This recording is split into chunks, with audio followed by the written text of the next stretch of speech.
Kanlıdivane is a historical landmark in Mersin, Turkey. On the edge of a deep karst sinkhole, as if perched on the very edge of an abyss, lies the ancient city of Kanlıdivane in the Erdemli district, Ayaş village, between the cities of Selifke and Mersin. Kanlıdivane, ancient Kanıtellis, is completely abandoned today, although in the 19th century it was inhabited by the Yoruks, a Turkmen tribe who called this place Kanıtellis. Various fossils of marine life, especially shells and starfish, suggest that this place was associated with the sea. This place, in addition to its rich history, amazes with its unique geographical location. The city itself seems to be part of a grand natural amphitheater formed by a karst sinkhole. The ruins of this place have been preserved for 2000 years, and some of them are marked by the 2nd or 3rd century BC. Kanlidivane was not always called that way. It is a name from the times of the Roman and Byzantine empires. Previously, this place was called Kanıtellis. Both of these names can be translated as red or bloody and hole or madness. The funnel has a red tint to the rocks, and according to legend, criminals were thrown here, which is why the hole is considered bloody. On the territory of the old city, there are ruins of a tower from the 2nd century BC, olive workshops where olive oil was extracted, 4 churches, and a basilica. The Hellenistic tower is the first structure at the entrance to Kanlidivane. The Hellenistic tower, measuring 17 meters by 15 meters by 9 meters, stands on the southern edge of the holy precipice. This dilapidated structure is built entirely of polygonal masonry and was used as a dwelling until the early Byzantine period. It is 3 stories high and has a small narrow arched door set into the eastern wall. There are no windows on the ground floor, while the upper 2 floors, which were divided into 3 rooms, have small openings. 2 inscriptions on the 7th and 9th corner blocks, counting from the bottom, on the southwestern corner of the tower indicate that it was dedicated to Zeus Olbios on behalf of the Olbian priest king Teucer, son of Tarkiar, around 200 BC. A triskales, 3 legs, is carved on the 10th cornerstone. The same sign appears on coins as the emblem of the Olbian kingdom. Holy Chasm or Bloody Canyon. A huge natural depression, 90 meters by 70 by 60 meters, known as the Holy Chasm, was considered sacred in ancient times and was dedicated to the cult of Zeus Olbia.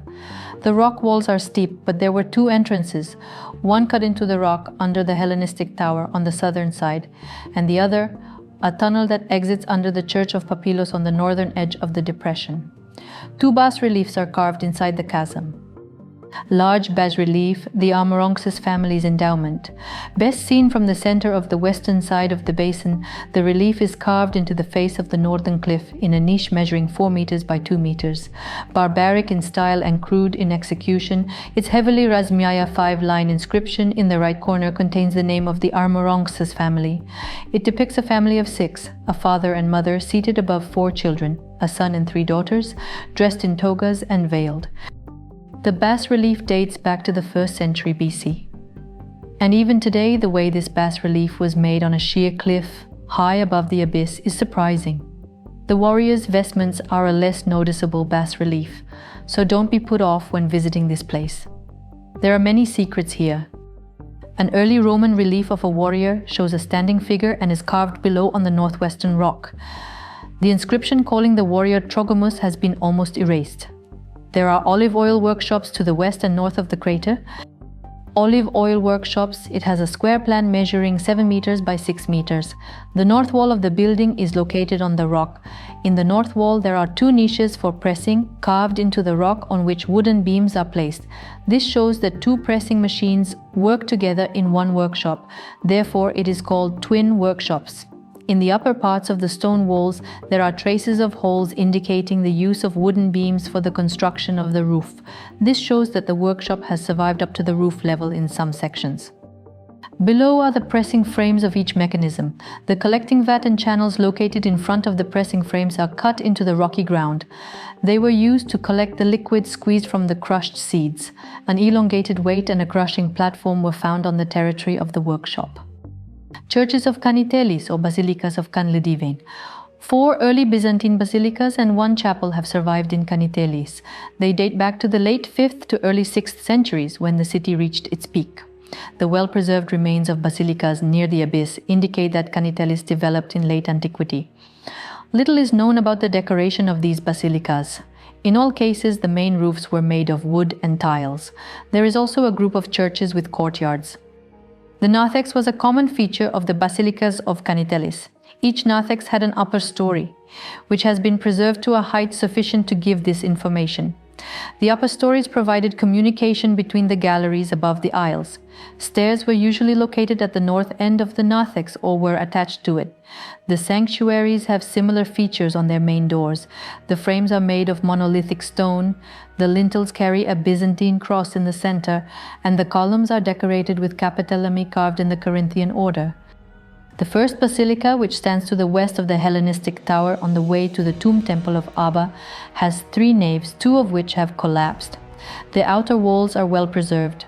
The main door at the west end, leading into the narthex, has 3 arches 3 meters wide, supported by 2 columns with Corinthian capitelli.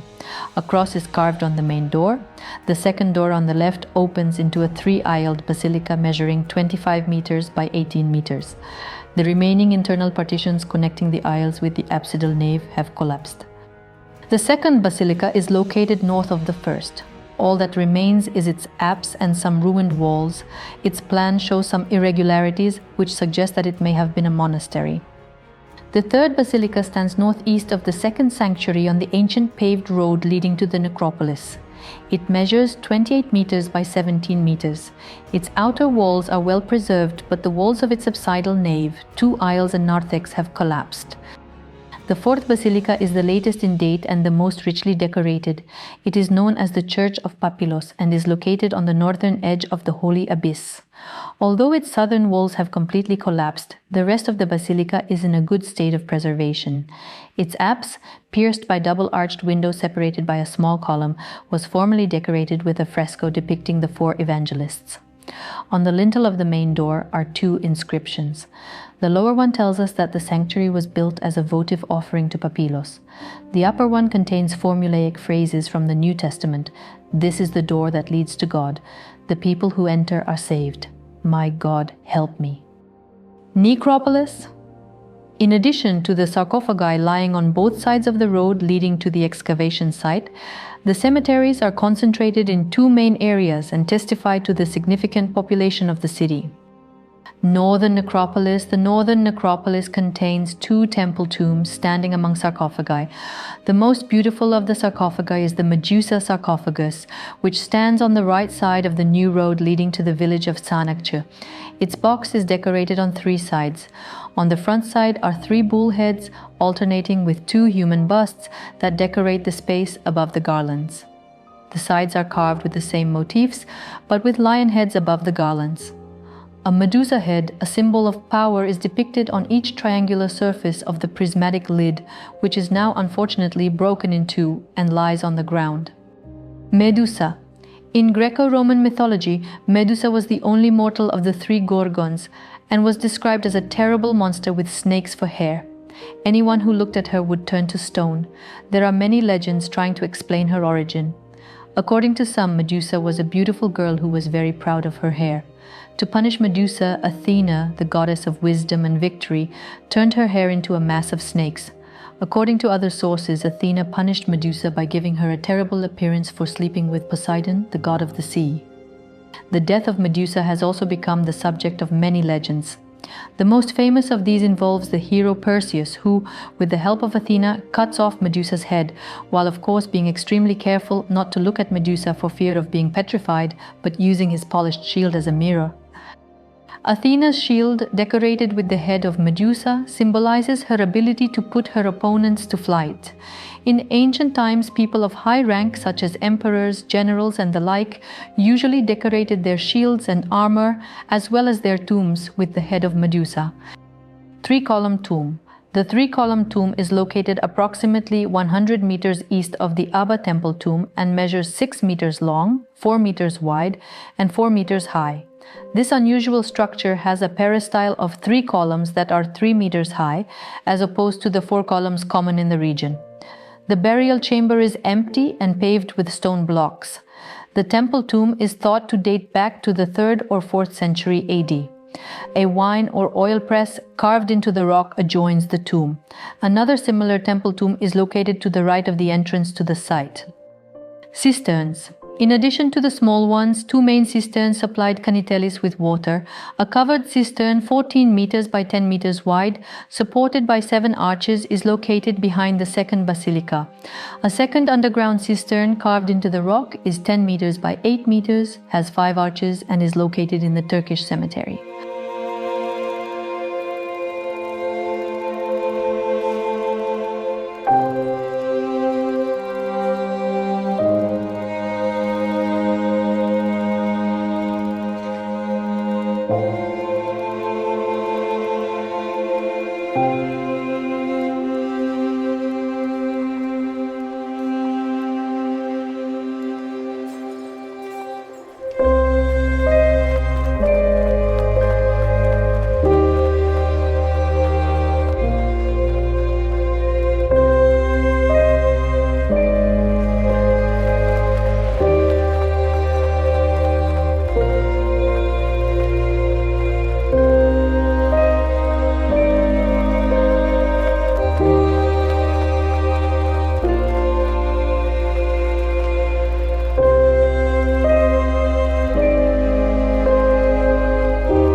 Monumental tomb of Abba. This is the most important monumental tomb of Kanıtellis, built on the model of Roman temples.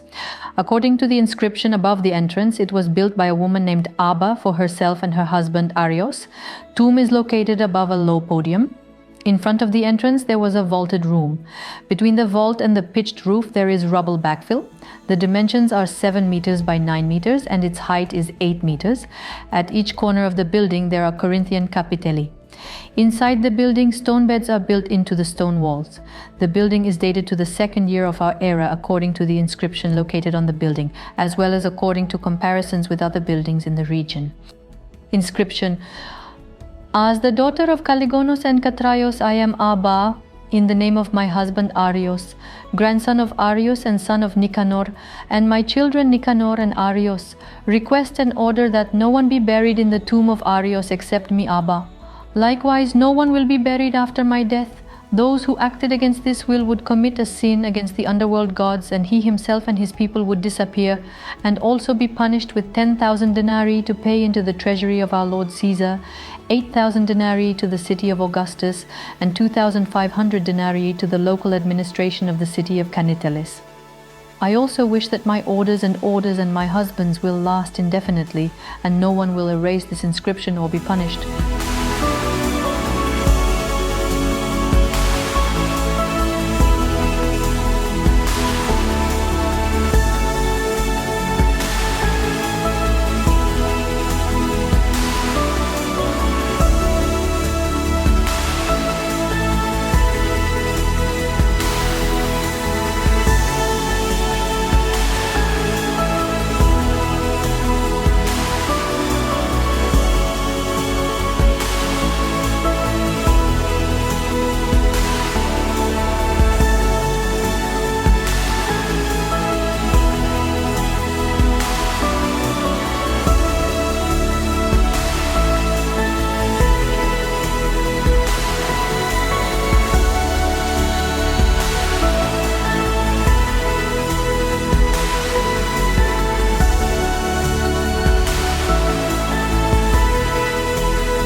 There are information signs and markers throughout the old town so you won't get lost.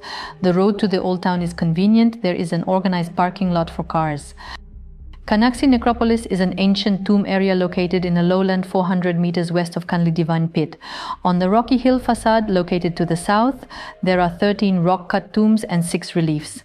In addition to the rock-cut tombs, there is a tomb, a monumental temple-shaped tomb, a sarcophagus, and homosauriums. Relief of the first woman. The woman depicted from the front, 2 meters high, holds a hymation over her head with her right hand and covers her stomach with the hymation with her left hand. She takes a pose that was a symbol of sadness and mourning. Second woman, man with an axe, man in clothes. The dress of the second woman consists of a chiton and a kimat. She differs from the first female figure both in her standing position and in the rough form of her clothing. She shows a simpler and earlier stylistic work. The pose was a symbol of sadness and mourning and was represented on her. It is believed to date back to the 1st century BC as the earliest relief of the necropolis. Reliefs of a man lying on a wedge and a soldier. The man lying on the wedge holds a cup in his hand. The figures lying on the wedge iconographically represented deceased people who continued their peace and quiet in the other world. The families of rulers consisted of priest fathers and soldier sons in accordance with the theocratic and military governance of the region.